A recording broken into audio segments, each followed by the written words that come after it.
Olá, queridos alunos, tudo bem com vocês? Estamos indo para a nossa última aula do quarto módulo.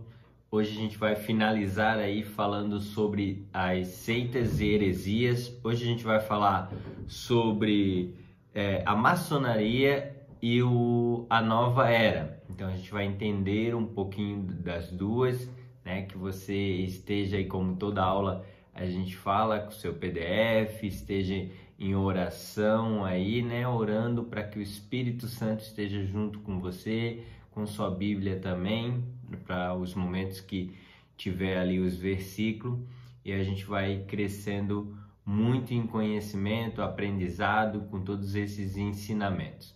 Amém? Então a gente vai iniciar falando sobre a maçonaria. Primeiro eu já quero ler um versículo lá em Marcos 4:22, que ele diz assim: pois nada está oculto, senão para ser descoberto, e nada se faz escondido, senão para ser revelado, né? Então a palavra de Deus, ela já declara isso para nós. Entender um pouco sobre o histórico da maçonaria.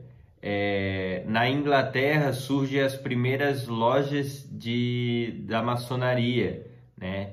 E durante a reconstrução da cidade de Londres também, então começa a surgir essas primeiras lojas.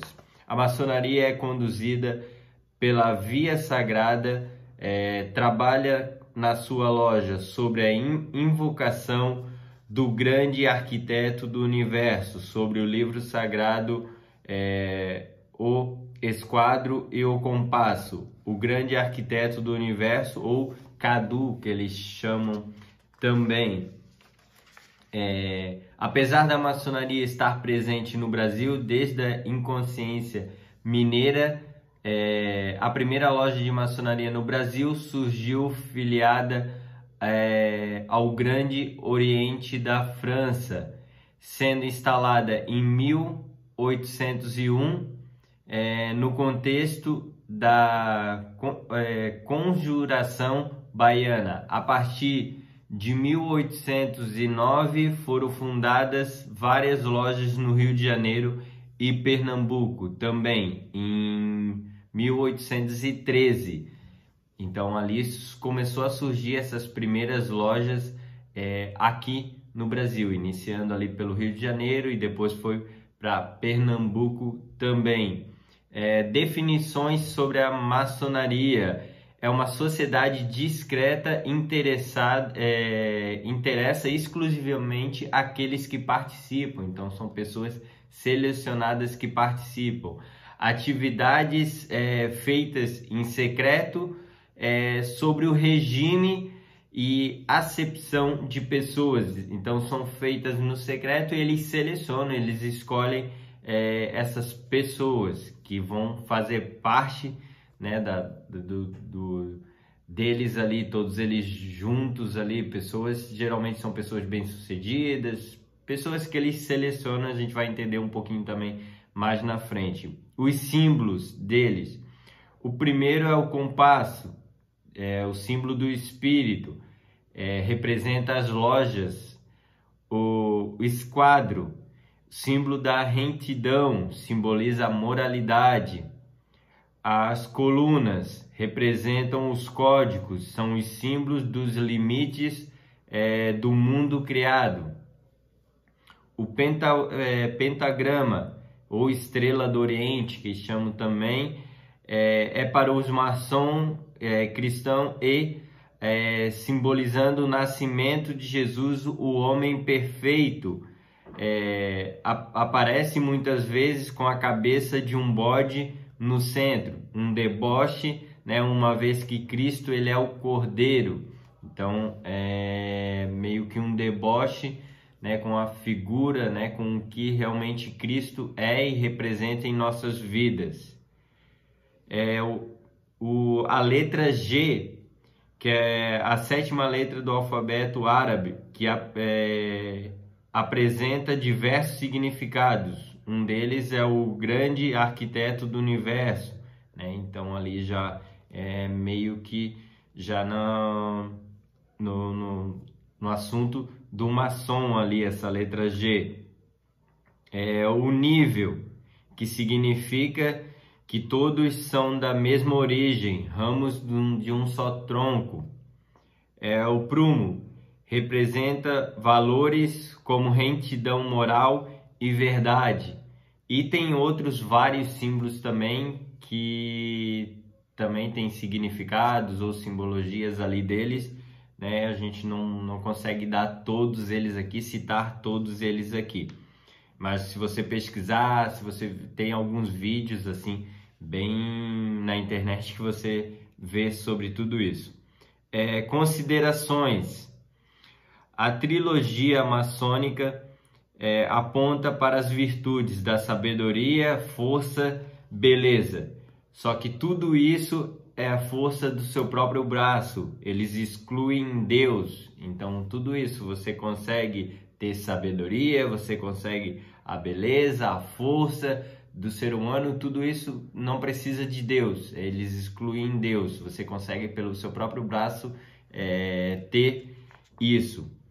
As mulheres, há raras exceções que fazem parte da maçonaria, o maior, né, grupo ali é homens, e o homem, quando ele vai participar da maçonaria, ele precisa que a sua esposa ela concorde, né, com que ele vai participar ali, tem que ter, vamos dizer, o aval da esposa, que ela concorde que ele entre para isso.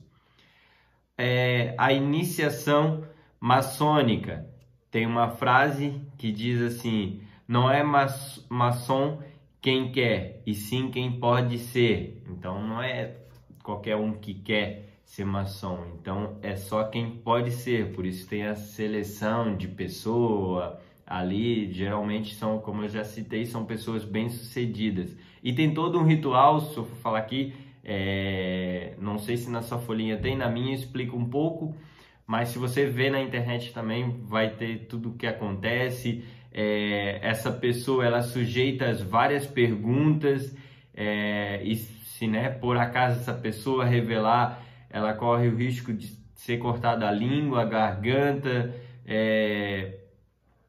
antes de você entrar, coloca uma corda no pescoço, vai para uma sala, tem uma espada que fica no seu peito, tipo, tudo tem um ritual assim, para você entrar, né, nesse clube, né, essas pessoas que fazem parte da maçonaria. Não existe apenas, né, um ritual ali de iniciação. Eles diferem de lojas para lojas. Tem lojas que fazem de um tipo, outras fazem de outros, mas a maioria segue mais ou menos o mesmo ritual ali, né? Os maçons acreditam que podem se aperfeiçoar a si mesmo, eles mesmos se aperfeiçoam. São submetidos a questionamentos, então ali, né, quando a pessoa vai entrar, os olhos são vendados, tem todo um processo que a pessoa vai passando, tiram todos os seus objetos de metais, joias, dinheiro, e a pessoa entra numa câmera de reflexão, que eles chamam, sofrem humilhação, intimidação e até mesmo ameaças de morte, que é tudo aquilo que eu falei ali. Eles são ameaçados em todo esse processo para a pessoa entrar, porque ela não pode revelar nada que acontece lá dentro, né? Eles interrogado e prega um juramento, é feito esse juramento lá dentro também. A maçonaria prega que a salvação é por obras, né? E o que a Bíblia diz sobre isso? Em Efésios 2, 8, 9, diz assim: porque pela graça sois salvos, mediante a fé, e isso não vem de vós, é dom de Deus, não de obras, para que ninguém se glorie. Então aqui a Bíblia, né, já está dando a resposta que não é por obras, não é pelo aquilo que a gente faz, e sim por a gente ter fé e crer no Senhor Jesus. É isso que nos salva. As obras, né, a pessoa boa, o que a gente faz aqui de bom, isso é a recompensa no reino, né, no nosso reino lá. Mas a salvação, ela não é por obras, a salvação ela é por meio de fé, de você crer no Senhor Jesus. E crente pode ser maçom? Não, né? Pois a maçonaria é uma instituição pagã com muitos deuses, aqueles que o são maçom quem quiser, né? Aquele que é maçom quem quiser. Não é, portanto, uma religião centralizada em Jesus. Lá em Êxodo 23 diz assim: não terá outros deuses diante de mim. Então existe só um Deus, né? Não existe outros deuses. Então aqui em Êxodo já fala, dá a resposta sobre isso.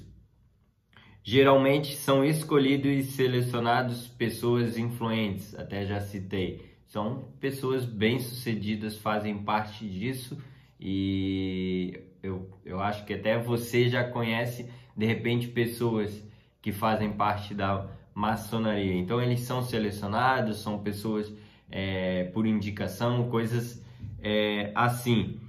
Lá em Efésios 5, do 11 ao 13, diz assim a palavra de Deus: não participem das coisas sem valor que outros fazem, coisas que pertencem à escuridão. Pelo contrário, tragam todas essas coisas para a luz, pois é vergonhoso até falar sobre o que essas pessoas fazem em secreto. E quando qualquer coisa é trazida para a luz, então sua verdade e natureza é revelada. Então, olha só o que a palavra de Deus já está declarando, né? Sobre coisas feitas em secreta, né? Coisas escondidas. Então, aqui eu citei um pouco ali sobre a maçonaria, né? Eu creio que a gente não precisa ficar estudando muito sobre outras religiões. A gente tem que dar uma pincelada, aprender. Mas se você tem curiosidade, tem vários vídeos na internet também, e ali você aprende. Mas sobre maçonaria a gente deu aí um resumo sobre o que acontece, né? O que eles fazem lá. Agora a gente vai para a nova era, né? Que é uma filosofia espiritualista. Então, a nova era é o cumprimento de um sinal bíblico para os últimos dias. Então, essa nova era, ela já é até algo que está nos mostrando que já estamos próximo da vinda de Jesus, porque todos os sinais aqui que a gente vai ver já são coisas que estão se levantando, que querem se levantar, o anticristo. Então, tudo isso parte já daqui. Então, para a nova era, você é um Deus. É o cumprimento do anticristo, né? Que eu até já citei. Então, você é Deus, você é divino. É um movimento que não tem data de fundação, nem fundador, nem liderança. Seus líderes são seres espirituais. Então, né, falam que são seres espirituais. Não tem um líder, uma pessoa que influenciou, alguma coisa assim. O que podemos reunir como base para o início desse movimento é uma sequência de fatos. Então, aconteceu alguns fatos e daí levantar esse movimento que está acontecendo, né, que se chama Nova Era. O primeiro milênio, movimento gnóstico, que é a união de crenças religiosas e pensamentos filosóficos. Então, pessoas com várias crenças religiosas e mais os filósofos, junta tudo, né? E já viu o que dá. Em 1614, Rosa Cruz, é o livro da Reforma Geral do Mundo, defensor da fraternidade universal. Em 1717, Grande Loja Maçônica de Londres, importante representante do movimento. Então mistura aí religiões já, né? Não religiões, seitas, heresias no meio também. Em 1835 surge os transcendentalistas, do livro da natureza, Em 1932, o livro O Espírito da Terra, Mudança dos Valores Humanos, para compreender o verdadeiro poder da mente. Então, envolve mente, várias coisas, livros, incluem tudo nesse movimento. Em 1940, o livro Admirável Mundo Novo, fala sobre curas paranormais e um novo tipo de governo, né? Que aí já começa ali onde a gente está falando sobre o anticristo, que vai se levantar, várias coisas assim. Em 1962, Brett Nicker, Consciência de uma Ecologia Planetária. E o último aqui, os hippies, né? Isso aqui a gente já acho que conhece um pouco, o amor à natureza, né? Aquele negócio, a liberdade sexual, a paz, a nova era do aquário, né? A anterior é a era dos peixes, símbolo do cristianismo. Então, coisas assim. O objetivo da nova era é direcionar o mundo para o estabelecimento do governo do anticristo, né? Ali que eu citei. Então, assim, todas essas coisas é um movimento que já está partindo ali para tudo que está na Bíblia, o cumprimento do anticristo e tal, e já é até a volta de Jesus aí. Então, a gente está cada vez mais próximo, porque já se levantou esse movimento. Lá em Mateus 24, do 24 ao 25, diz assim: porque surgirão falsos cristos e falsos profetas, operando grandes sinais e prodígios, para enganar, se possível, os próprios eleitos. Vede que vou tenho predito. Então, aqui já é Deus ele nos alertando, né? E até já diz aqui que eles vão enganar até, se possível, os próprios eleitos. Então vai se levantar várias coisas ali, se levantando como falsos profetas, e tem que cuidar que até as pessoas que são eleitas, pessoas que aceitaram o Senhor Jesus, de repente ser enganado por esse movimento. Eles falam sobre liberdade, droga, o sexo livre, o homossexualismo, o adultério. Então você é Deus, você decide o que você quer fazer, o que você quer ser, né? Experiências genéticas, isso tudo eles aprovam, incentivos pelo aborto, evolução, né? Que a gente é a evolução do macaco mesmo, e reencarnação também. Então são tudo isso coisas que eles pregam ali, que eles declaram, né, nesse movimento. E sobre os pontos dele, né, a ideologia desse movimento, e o que a fundação da Bíblia, a palavra de Deus, fala sobre, né, o que eles estão declarando, ou o que eles declaram ali. Deus, para eles, é uma energia universal. Então Deus ele não existe, é uma energia que existe, uma energia, sei lá, positiva, né? Uma energia que existe. O que a Bíblia, né, a resposta na Bíblia fala em João 17:3. E a vida eterna é essa, que te conheçam a ti, o único Deus verdadeiro, a Jesus Cristo, a quem enviaste. Então, não precisa, né, falar mais nada, a resposta na Bíblia. Jesus para eles, Jesus é apenas um mestre iluminado, uma pessoa iluminada que passou, por aqui. O que a Bíblia diz em João 1, do 1 ao 3. No princípio era o Verbo, e o Verbo estava com Deus, e o Verbo era Deus, e ele estava no princípio com Deus. Todas as coisas foram feitas por intermédio dele, e sem ele nada foi feito, se fez. Então, né, Jesus, ele era o próprio Deus, né? E ele veio ao mundo para nos salvar, para nos resgatar. Então ele é muito mais do que, né, ali só um mestre iluminado, né? Ele é o próprio Deus. O que é o homem? É uma expressão máxima de uma evolução divina. Então o que eles falam? Você pode ser um Deus, né? Você é Deus. O homem será iluminado, será como Deus. Esse é o que eles declaram, né, nesse movimento. O que a Bíblia diz em Gênesis 1:27? Criou, pois, o homem à sua imagem. A imagem Deus o criou. Homem e mulher os criou. Então, foi Deus quem nos criou. A imagem e semelhança dele. Mas Deus fez homem e mulher.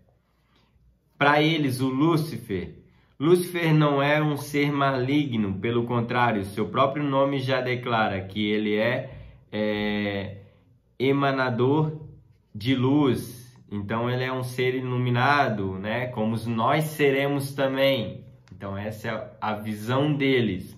O que a Bíblia diz sobre Lúcifer?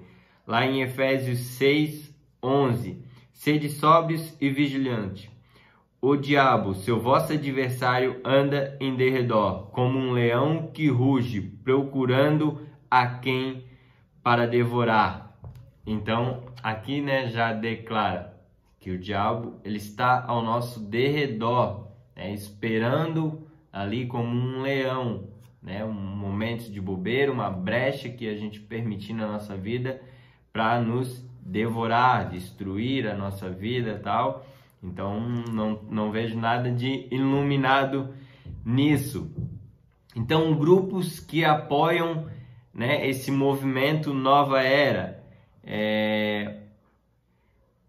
Twin Grey Park é o Partido Verde, um poder político, questão como ecologia, o feminismo e o desarmamento. Esse movimento apoia eles. Greenpeace dos Estados Unidos, organização ambiental, Planetary Science, Cidadão Planetário, são livros, pessoas, líderes influentes que também apoiam. Uma música que eles colocaram também, música New Age, estilo de um mantra, tipo um mantra tal, que ajuda ali na libertação, na mente. Então, né, o que eles falam ali. Então, essa nova era, ela quer trazer, que até o que eu já citei ali do anticristo, que quando você lê lá, o anticristo, ele vai querer levantar uma só moeda, uma só religião, um só poder no governo, né? Declarar uma paz mundial. Isso tudo está escrito lá em Apocalipse. Então, se você ler, você vai ver. E essa nova era, ela está seguindo para isso, que ela quer juntar tudo e falar: vamos fazer no mundo inteiro uma só moeda, um só governo. Então, é aí onde já parte para o anticristo. Então, para você ver que já está começando, né, a cumprir tudo que está declarado lá em Apocalipse. Queria ler o último versículo aqui para a gente finalizar. Em 2 Timóteo 3, do 1 ao 5, diz assim: sabe, porém, isso, nos últimos dias sobrevirão tempos difíceis, pois os homens serão egoístas, avarentos, arrogantes, blasfemadores, desobedientes aos pais, ingratos, irrelevantes, desafeiçoados, implacáveis, caluniadores, sem domínio de si, cruéis, inimigos do bem, traidores, atrevidos, enfatuados, mais amigos dos prazeres do que amigos de Deus, tendo forma de piedade, negando-lhe, entregando o poder. Foge também destes. Então, olha só o tanto de coisa, né, Então que a gente esteja estudando, aí a gente estudou um pouco sobre isso. Você querer se aprofundar um pouquinho mais, estuda aí também no seu PDF. Mas é importante a gente entender quem é Deus para nós, né? Quem é Cristo na nossa vida, a nossa fé, o que a gente caminha nos princípios, né? Na Bíblia, que é a palavra de Deus, tem a resposta para todos, né? Essas seitas, essas heresias aí que a gente viu. Todas as respostas a gente viu na Bíblia, então para que você não se deixe ser enganado. Amém? Então essa aula a gente encerra aí o nosso 4º módulo sobre seitas e heresias. Aí tem uma aula da Lu ainda e depois a próxima aula já estamos no 5º módulo. Amém? Queria estar orando pela sua vida, encerrando essa aula. Qualquer dúvida mande ali, a gente conseguir ir ajudando, trocando uma ideia. Mande um feedback para a Lu, é muito importante. A sua presença está sendo contada a partir do feedback, você dizer o que você achou da aula, né? Não mande só ok ali, fale algo relevante ali sobre as nossas aulas, sobre os vídeos que você está assistindo, para a gente poder contar a sua presença. Amém? Feche seus olhos para a gente estar encerrando aí a nossa aula. Senhor Deus e Pai, eu coloco a vida de cada um diante da Tua presença. Que o Teu Espírito Santo, Pai, esteja direcionando a cada um, ensinando, que eles venham a crescer, Pai, em cada dia, em estatura e graça, em entendimento, em sabedoria, Pai. Que o Senhor, que o Espírito Santo esteja dia a dia, Pai, acrescentando mais e mais na vida de cada um, Pai. Eu coloco a vida deles, eu coloco a família de cada um aqui representada assistindo essa aula, Pai. Que a mão do Senhor esteja estendida, guardando e protegendo a família de cada um. Em nome de Jesus, Pai, te agradecemos pelo Teu Santo Espírito, por todos os Teus ensinamentos, toda a honra e toda a glória a Ti, em nome de Jesus. Amém. Amém, meus queridos. Até a próxima aula. Deus abençoe.